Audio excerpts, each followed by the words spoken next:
എൻ്റെ പേര് KC Raphael, Eloor municipality Manjummal താമസിക്കുന്നു.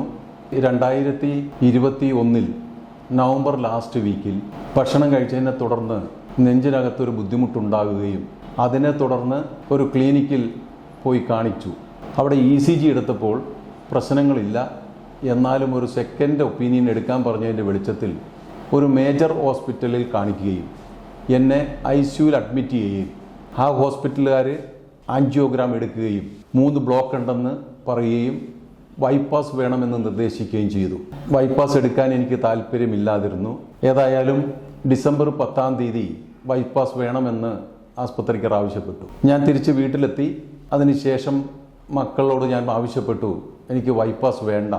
അവർ തന്നെ സെർച്ച് ചെയ്തപ്പോൾ ഇന്ദിരാഗാന്ധി ഹോസ്പിറ്റലിൽ EECP എന്ന് പറയുന്ന ബൈപ്പാസ് ഇല്ലാതെ തന്നെ ഹാർട്ടുമായി ബന്ധപ്പെട്ട് നെഞ്ചിനുമായി ബന്ധപ്പെട്ടിട്ടുള്ള ചികിത്സാ രീതി ഉണ്ടെന്ന് മനസ്സിലാക്കുകയും അങ്ങനെയാണ് ഇന്ദിരാഗാന്ധി ഹോസ്പിറ്റലിൽ വന്ന് ഇവിടുത്തെ ഡോക്ടറെ കാണുകയും ഡോക്ടറിൻ്റെ നിർദ്ദേശപ്രകാരം 35 ദിവസത്തെ കോഴ്സ് എടുത്തു എന്നുള്ളതാണ്. ആ കോഴ്സ് എടുക്കുമ്പോൾ തന്നെ നമ്മളെ ശ്രദ്ധിക്കാനായിട്ട് ഡോക്ടർ ഉൾപ്പെടെ 2 നേഴ്സുമാരും നമ്മളെ എല്ലാ ചെക്കപ്പും ECG ഉൾപ്പെടെ നമ്മുടെ ചെസ്റ്റ് സംബന്ധമായിട്ടുള്ള എല്ലാം ആ സമയങ്ങൾ കൃത്യമായിട്ട് തന്നെ റീഡ് ചെയ്തുകൊണ്ടിരിക്കുന്നു. ഇവരുടെ ശ്രദ്ധ എപ്പോഴും നമ്മൾക്ക് എന്തെങ്കിലും ബുദ്ധിമുട്ടുണ്ടോ എന്നറിയുവാനായിട്ട് ഇവരുടെ ശ്രദ്ധ എപ്പോഴും നമ്മളെ ശ്രദ്ധിച്ച് നമ്മുടെ തൊട്ടടുത്ത് തന്നെ നിന്ന് നമ്മളെ 1 മണിക്കൂറോളം നമ്മളെ ശ്രദ്ധിച്ചുകൊണ്ടിരുന്നു. ഞാൻ വരുമ്പോൾ എനിക്ക് നെഞ്ചിനകത്തുള്ള പ്രയാസങ്ങളും അതുപോലെ മുട്ടുകാല് വേദനയും കണ്ണങ്കാല് വേദനയും ഒക്കെ ഉണ്ടായിരുന്നു എന്നുള്ളതാണ്. സാധാരണ കണ്ണങ്കാല് വേദന വരുമ്പോൾ ഒന്നില്ലെങ്കിൽ ആസ്പത്രികളിൽ ചെന്ന് പെയിൻ കില്ലർ കഴിക്കുകയോ ട്രിപ്പ് ഇഞ്ചക്ഷൻ കഴിക്കുകയോ ഒക്കെ ചെയ്യുന്നുണ്ട്. സ്റ്റിക്ക് കുത്തിപ്പിടിച്ചാണ് ഞാൻ ECP ആദ്യത്തെ ദിവസം എടുക്കാൻ തന്നെ വന്നത്.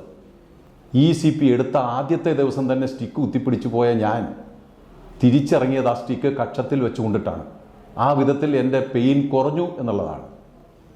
അങ്ങനെ 35 ദിവസം എടുത്തപ്പോൾ എൻ്റെ ശരീരത്തിലുണ്ടായ എല്ലാ ബുദ്ധിമുട്ടുകളും നെഞ്ചിനുണ്ടായ പ്രയാസങ്ങളെല്ലാം തന്നെ മാറിക്കിട്ടിയാണ് ഞാൻ ഈ ഹോസ്പിറ്റലിൽ നിന്നും പോയത്. ചികിത്സ കഴിഞ്ഞ് ഞാൻ നേരിട്ട് പ്രധാനമായിട്ടും cleaning work, sanitising, pest control എന്നുവേണ്ട എല്ലാ പണിയും ചെയ്യുന്നൊരു വ്യക്തിയാണ് ഞാൻ. അതുപോലെ തന്നെ ഇവിടുന്ന് പോയി എനിക്ക് ഒരു ബുദ്ധിമുട്ടുമില്ലാതെ പണി ചെയ്യുവാൻ സാധിച്ചു എന്നുള്ളതാണ് വസ്തുത. അതിനുശേഷം ഒരു 2 വർഷം കഴിഞ്ഞ് എനിക്ക് വീണ്ടും വയറുവേദന വന്നു എന്നുള്ളതാണ്.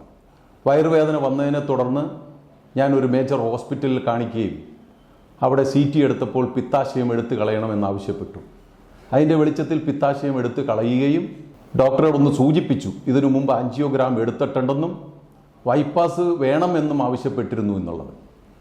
ഒരാഴ്ച കഴിഞ്ഞപ്പോൾ വീണ്ടും ഗ്യാസ് സംബന്ധമായിട്ട് നെഞ്ചിനകത്ത് പ്രശ്നം വന്നപ്പോൾ മേജർ ഹോസ്പിറ്റലിലുള്ള ഡോക്ടർ പറഞ്ഞു ആൻജിയോഗ്രാം എടുക്കണമെന്ന് പറഞ്ഞു.